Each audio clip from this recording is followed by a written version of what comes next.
Have you ever met someone who made everything about themselves? Someone who drained your energy, manipulated your emotions, and made you question your own reality? What if I told you that you might be surrounded by narcissists and not even know it? Today, we're diving deep into Surrounded by Narcissists by Thomas Erikson, the groundbreaking follow-up to his bestsellers like Surrounded by Idiots and Surrounded by Psychopaths. This isn't just another book about difficult people. It's a survival guide in a world where ego often trumps empathy. Stick with us for the next few minutes, and you'll learn how to spot narcissists, protect your energy, and take back control of your life. Part 1. What is narcissism? We often toss around the word narcissist when we talk about someone who's a little too self-absorbed. But what does narcissism really mean? Thomas Erikson opens by giving us a clinical, behavioral, and cultural perspective. At its core, narcissistic personality disorder, NPD, is a recognized psychological condition. It's marked by an inflated sense of self-importance, a deep need for excessive attention and admiration, and a disturbing lack of empathy for others. But here's where it gets tricky. Clinical narcissists make up only 1 to 2% of the population. Yet many people we encounter in everyday life seem to behave in ways that are profoundly narcissistic. What gives? Erikson makes a crucial distinction. While full-blown narcissists are rare, narcissistic behavior is everywhere. It's behavior defined by egotism, manipulation, superficial charm, entitlement, and a thirst for validation. These individuals often see the world through the lens of me first. They believe they are the center of every room, the best at everything, and entitled to special treatment. He outlines key traits: a grandiose self-image, often divorced from reality; constant self-promotion.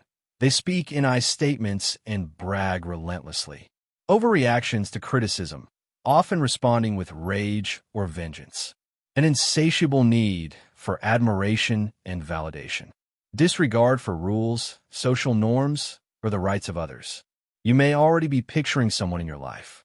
They could be a colleague, a partner, or a family member. They're charming at first, even magnetic, but eventually you realize it's all about them. Even worse, narcissists don't just thrive in society. They're often rewarded for their behavior. Boldness gets mistaken for confidence. Manipulation gets spun as leadership. And this is how we find ourselves surrounded by narcissists. Part 2. The Dark Triad. To understand narcissism in full context, Erikson introduces the Dark Triad, a trio of deeply troubling personality disorders. 1. Narcissism, entitlement, vanity, and a desperate need for admiration. 2. Psychopathy, lack of empathy, impulsivity, and antisocial behavior. 3. Machiavellianism, strategic manipulation and deceit for personal gain. Each of these types poses a unique danger, but together they create a terrifying profile. These people aren't just arrogant, they're predators. Erikson breaks down each one. Psychopaths are emotionally detached. They feel no guilt or empathy. They're charming, intelligent, and can mimic normal human behavior, but their emotions are superficial at best. They are willing to hurt others if it benefits them, and they don't lose sleep over it. Machiavellians are strategic manipulators. They plan long-term deceptions and use flattery, deceit, and charm to exploit others. Unlike impulsive psychopaths, Machiavellians are patient, calculated, and secretive. Narcissists, by contrast, are fueled by admiration. They want to be seen, praised, envied, and respected, no matter the cost. Now here's the disturbing part. These traits often overlap. A person could be a narcissist and a Machiavellian, or a narcissist with psychopathic tendencies. When Erikson describes individuals with all three traits, he paints a picture of someone truly dangerous. These are people who will deceive, exploit, and harm others, sometimes for power, sometimes for fun, and often without remorse. Worse still, many of them rise to positions of authority. Why? Because they know how to play the game. They're persuasive, and unapologetically self-serving. The takeaway? Be vigilant. Recognize the warning signs. These individuals don't walk around with labels, but their behavior will eventually expose them, if you know what to look for. Part 3. The Rise of Narcissistic Culture. Narcissists aren't just individuals anymore. They're a product of our culture. Erikson argues that narcissistic behavior is spreading like wildfire, not because more people have NPD, but because our environment is nurturing narcissism. Let's start with social media. Platforms like Instagram, TikTok, and Facebook incentivize vanity, self-promotion, and curated perfection. The more you brag, the more likes you get. People begin to see their worth through how many followers they have, not who they are as individuals. Then there's modern parenting and education. Erikson criticizes how some parents and schools overpraise children, telling them they're special and amazing without requiring effort or achievement. While self-esteem is important, unearned self-esteem creates entitled adults who can't handle criticism, failure, or challenge. He also highlights the media's glorification of fame and superficial success. Reality shows reward outrageous behavior. Influencers gain status simply by being visible. We begin to value appearance over substance, hype over honesty. The result? A culture that celebrates narcissistic traits, self-importance, attention-seeking, and superficial charm. Erikson notes that we've normalized narcissism. What once would have shocked us, like bragging openly, manipulating others, or constantly seeking praise, now seems completely acceptable. The problem isn't just individuals anymore, it's systemic. And unless we recognize the signs, we'll continue to fuel the fire. Part 4. Why narcissists are hard to spot. You might think narcissists are obvious, but according to Erikson, many are masters of disguise. Unlike the cartoon villain narcissist who constantly boasts and bullies, most real-life narcissists are more subtle. They often appear confident, successful, generous, even kind at first. But over time, patterns emerge. They dominate conversations with stories about themselves. They take credit for other people's ideas or efforts. They manipulate emotions, using guilt, charm, or anger to control others. They dismiss or invalidate your experiences and feelings. Erikson introduces a character named Linda, a composite of narcissistic traits seen in real people. Linda is young, attractive, socially savvy, and very active online. Her posts show an exciting, perfect life. But behind the scenes, she constantly seeks validation, thrives on superficial relationships, and discards people once they're no longer useful. People like Linda are often well-liked, or at least well-followed. They know how to present themselves in a way that attracts attention and praise.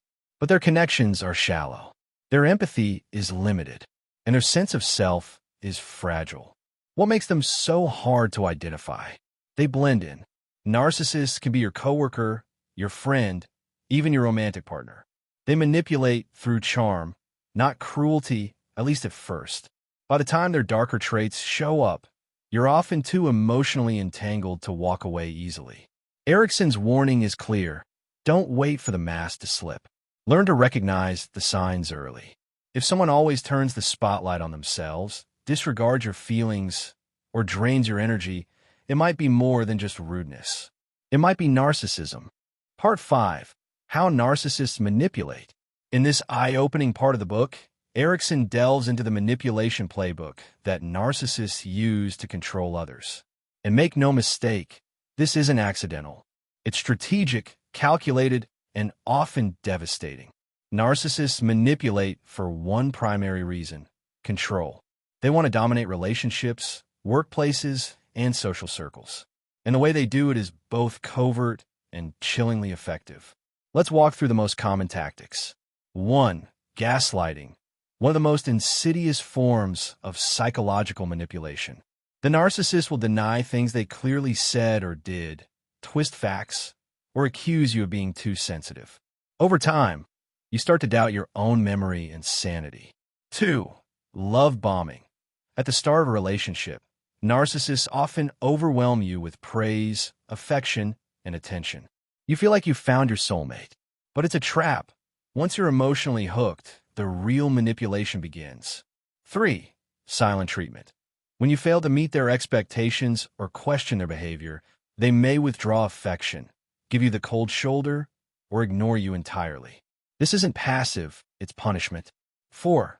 Triangulation. Narcissists pit people against each other to maintain control. They might compare you to others to make you feel inadequate, or bring a third party into conflicts to validate their narrative. 5. Projection. Everything they're doing, they accuse you of doing. Cheating? Lying? Manipulating? Somehow, it's always your fault. Erikson emphasizes that these behaviors often escalate over time. The more you excuse or forgive, the more empowered they become. Narcissists are experts at identifying vulnerabilities and exploiting them. If you're a kind, empathetic, or people-pleasing person, you're especially at risk. These traits, though beautiful, make you a prime target. But recognizing the manipulation is the first step to reclaiming your power. Part 6. The victims. Who fall for narcissists? Erikson's answer is simple and sobering. Anyone can. But some people are more susceptible than others. He identifies specific traits that narcissists tend to seek out in their targets. Empathy. People who genuinely care for others and try to understand their pain. Low self-esteem. Individuals who are unsure of themselves or seek validation. Poor boundaries. Those who struggle to say no or stand up for themselves. High agreeableness. People who avoid conflict and aim to please. The narcissist enters the picture like a dream come true. They validate, charm, and flatter.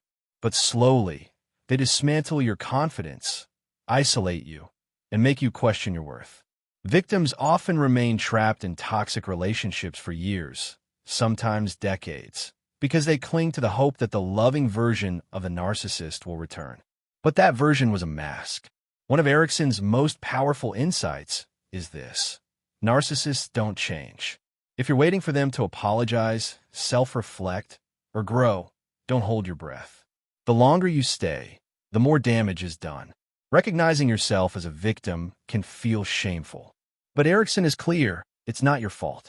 Manipulation by narcissists is psychological warfare. The important thing is to see it clearly and begin the journey out. Part 7. How to break free. Erikson doesn't just expose the problem. He offers a path to freedom. And it starts with one critical step: awareness. Breaking free from a narcissist, whether it's a partner, boss, or parent, requires a blend of strategy, courage, and support. Here's his step-by-step framework. 1. Acknowledge the abuse. Stop rationalizing, minimizing, or blaming yourself. What's happening is real. 2. Set firm boundaries. Narcissists hate boundaries because they reduce control. But boundaries are your lifeline. Be firm, consistent, and unapologetic. 3. Go low or no contact. In many cases, the only way to escape is to cut ties completely. If that's not possible, limit contact as much as you can. 4. Build a support network. You'll need friends, therapists, and community. Isolation is a narcissist's greatest weapon. Connection is yours. 5. Reclaim your identity. Rediscover who you were before the manipulation. Journal. Meditate. Reflect. Rebuild. Erikson revisits Linda, the fictional narcissist from earlier, and walks us through how her victim recognized the pattern, sought help, and eventually broke free. The emotional journey isn't easy. There may be guilt, grief, even longing. But what waits on the other side, freedom, clarity, peace, is worth every step. Part 8. The bigger picture. This final section zooms out from the personal to the societal. Erikson argues that narcissism has become so normalized, it's practically institutionalized. We reward loudness over wisdom, style over substance, and confidence over competence. Social media has trained us to seek likes instead of genuine connection. He introduces the concept of collective narcissism, when groups or entire cultures adopt narcissistic values. This shows up in nationalism, toxic workplace cultures, and even families where reputation matters more than reality. But it's not all bleak. Erikson gives us tools to push back. Build authentic self-esteem, not one based on praise or image. Value empathy, humility, and emotional intelligence. Teach children to earn self-worth through effort, not entitlement. One of the most memorable parts of this chapter is the self-test Erikson includes, a quiz that helps readers assess whether they themselves have narcissistic traits. His message is not accusatory, but reflective. He urges us to ask, am I part of the problem or the solution? He ends with a challenge. Be the change. Choose empathy over ego, connection over control, substance over image. In a world where narcissism is rising, the antidote isn't more narcissism, it's conscious compassion. If you've ever felt drained, manipulated, or controlled by someone close to you, this book is your wake-up call. Surrounded by Narcissists is more than a book. It's a lifeline. So what did you learn today? Are you surrounded by narcissists, or perhaps unknowingly enabling one?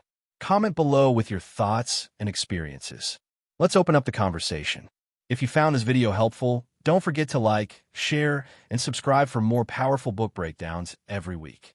Until next time, protect your peace, guard your energy, and remember, it's okay to say no.